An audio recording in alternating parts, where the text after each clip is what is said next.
So with our lovely Miss M, there's a couple noises in the building today, so she's a little bit unsure. Ready? Maple will do a couple little find its. So if in the beginning the puppy gets really flustered, so this jumping up on me is typically a little bit of a stress signal for her, where she hears the rattles in the building and then is not quite sure what to do about it. And then since she's feeling a little bit overwhelmed, she starts to do the little jumping. So what I wanted to try to work on with the lovely is I did set up a little X pen for her. I wanted to practice, you guys were mentioning that she bolts like through the doorways or jumps up on them, but that she also will jump through the car door very quickly. So, and I know that we quickly mentioned, like obviously having her tethered in the car is what you guys do, so she's not loose in the vehicle. That way, if you were to open the door and you were not ready or not anticipating her, she's not gonna, chewing is optional, she's not gonna rush through that threshold and be out of the vehicle with an unsafe situation. So that's good that she is tethered. When it comes to working with doorways, I would recommend practice a doorway that doesn't actually equal going outside to start. So I know we've mentioned in class and sometimes in the one-on-ones and in other sort of scenarios where if, again, too, she's a little bit jumpy, she says, I forgot how to chew, is I'm just gonna get her up and wiggling so she can start using her legs for a moment before we go into working with the X pen. So when your babe is sometimes, again, struggling, try to always lower the criteria or try something a little simpler for your babe to be more successful. So right now I'm just doing the breadcrumb trail, just tossing a few items as she's walking around onto the floor.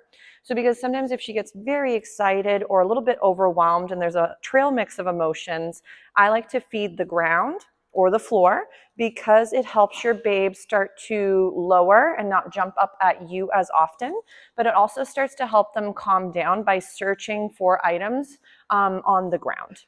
So right now, Miss Lovely keeps forgetting how to chew, and I know she's got some great little trail mix of snacks today. Some of them are her freeze-dried little toppers, so really great variety. So, but back to the door etiquette, I would highly recommend practice with doorways that don't equal going outdoors.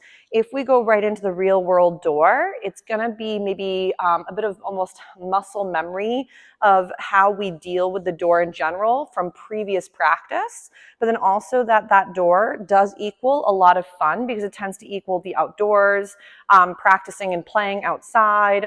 That's where all, of course, like you mentioned, all the critters like to live. So right now I'm gonna go ahead and ask for a sit, tell her to wait, and then go, Maple, come. And notice how, again, I'm not adding tons of distance. I'm making this really easy in the beginning.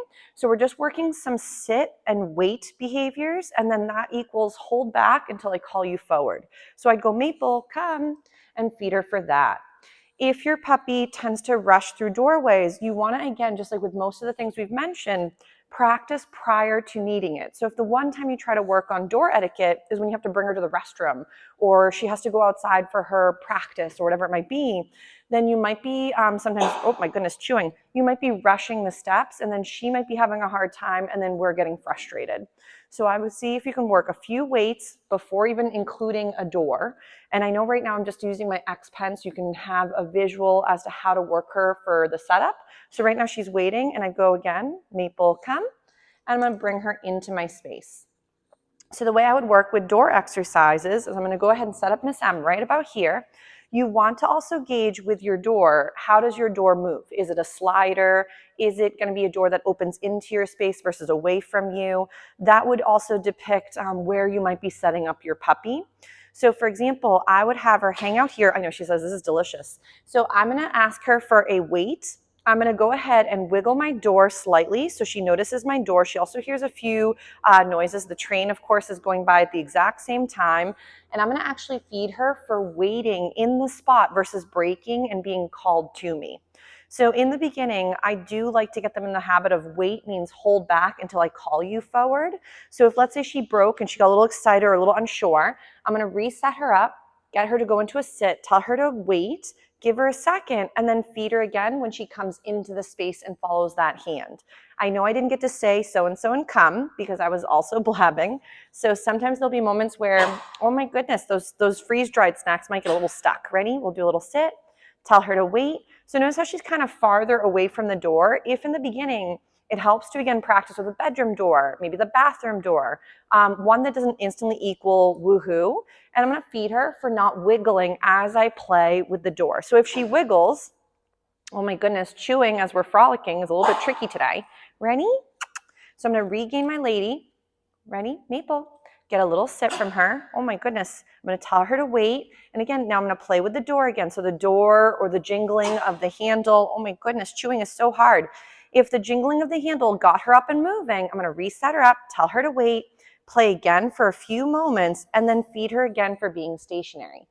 So sometimes, again, these waits can be for holding back for a few extra seconds. And remember, sometimes feeding them while they're holding back is then what you're reinforcing is the being holding back and being stationary. If your puppy is a wiggly worm, don't worry if there's moments where she doesn't get it and she does behavior she offered you prior, which could be moving into your space, jumping up when she's stressed. So again, wait, and I'm going to play again with the door. And then I'm going to go ahead and yes and feed her for not moving. Again, she's just kind of holding back, playing with the door. Yes. So we break it down to a few steps. So now that she's been kind of stationary for a moment, I'm just going to get her up and do a couple find its. Yes, my lovey?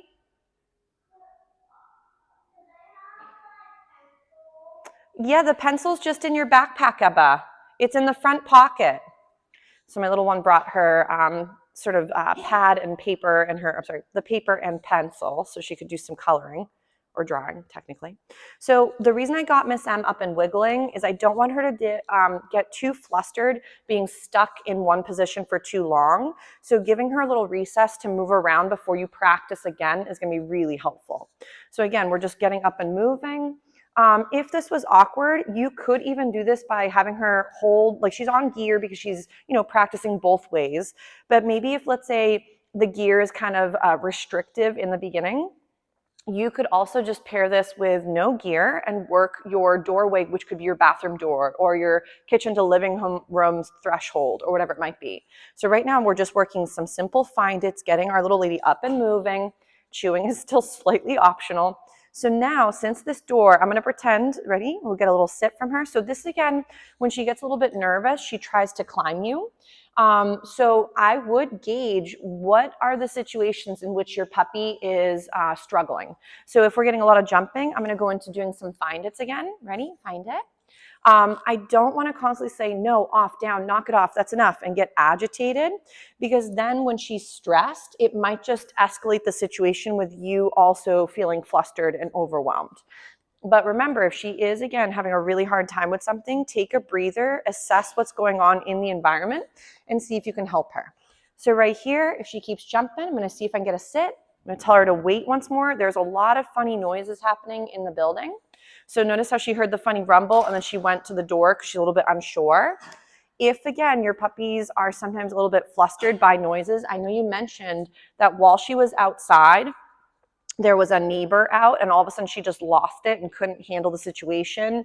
And then, of course, like the bunnies and things like that do get her distracted too, where she has a hard time even going to the restroom at moments. If your pup is at times having a really hard moment, I would recommend, ready, cuteness? I'm just going to bring her a little bit away from the door. Ready? Find it. So we'll see if we can get her up and moving. She also didn't yet use the restroom. So I might sneak her out for a quick potty and then come back, because if she's by the door, she might need to go to the bathroom, which is fine. But then we're going to come back and continue with the doorway, because I know so far we were only practicing thus far with the wiggling of the doorknob or whatever you might have. So if it's a slider, of course, you'd practice just opening and closing it ever so slightly, not enough for the puppy to go fit through. If it was a door with a doorknob, you would jingle the doorknob and see how she tolerates it. But we'll see if we can sneak our little lady out. I think she's a little flustered by the funny noises, but she might also need a potty break. So then we'll come back and we'll do some more with our door in just a second.